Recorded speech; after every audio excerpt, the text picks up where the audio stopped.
Hi friends, இந்த வீடியோவில் வந்து நம்ம என்ன பார்க்க போகிறோம் அப்படின்னு கேட்டிங்கன்னா, இப்போ வந்து நம்மளோட AK64 திரைப்படத்தில் வந்து அப்டேட் வந்திருக்குங்க.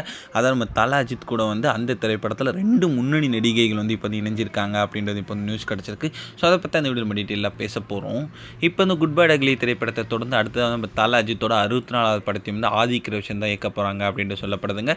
ஸோ கன்ஃபார்மே ஆகிடுச்சு. ஸோ இன்னும் கொஞ்சம் நாட்கள் அதற்கான அஃபிஷியல் அனௌன்ஸ்மெண்ட் வரப்போகுது. ஸோ குட் பை டக்லி திரைப்படத்துக்கு இசையமைச்ச ஜிவி பிரகாஷ் தான் இந்த திரைப்படத்துக்கு இசையமைக்கிறாங்க அப்படின்ட்டு வருது. ஸோ இந்த நிலையில் இந்த திரைப்படத்தில் தல அஜித் கூட வந்து 2 முன்னணி நடிகைகள் நடிக்க வைக்கலாம். ஸோ அந்த ஒரு திரைப்படத்துக்கான முக்கியமான நடிகைகள் அப்படின்ட்டு வந்து ஒரு இம்பார்ட்டன்ட் நியூஸ் கிடச்சிருக்குங்க.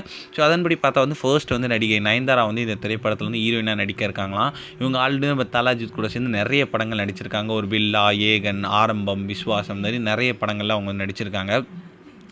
மேலும் வந்து 2வது கதாநாயகியாக வந்து ஒரு ரோல் தேவைப்படுது அப்படின்றதுனால பூஜா ஹெக்டே வந்து இந்த திரைப்படத்தில் வந்து ஸோ இப்போ வந்து கதை சொல்லியிருக்காங்களா, அவங்களுக்கும் வந்து கதை பிடிச்சிருக்கு அப்படின்ட்டு சொல்லியிருக்காங்களாம். ஸோ இப்போ சப்போஸ் இந்த ஒரு பேர் அமைஞ்சதுன்னா வந்து தல அஜித் கூட வந்து ஃபர்ஸ்ட் டைம் வந்து பேர் பண்ணுறாங்க. ஸோ கண்டிப்பாக இந்த ஒரு நியூஸ் வந்து இப்போ வந்து தல அஜித் ஃபேன்ஸ் மத்தியில் ரொம்ப ட்ரெண்டிங்காக போயிட்டுருக்கு. சப்போஸ் இந்த விஷயம் நடந்தால் கண்டிப்பாக வந்து AK64 செம்ம பெரிய ஒரு பிளாஸ்ட்டாகவே இருக்கும்.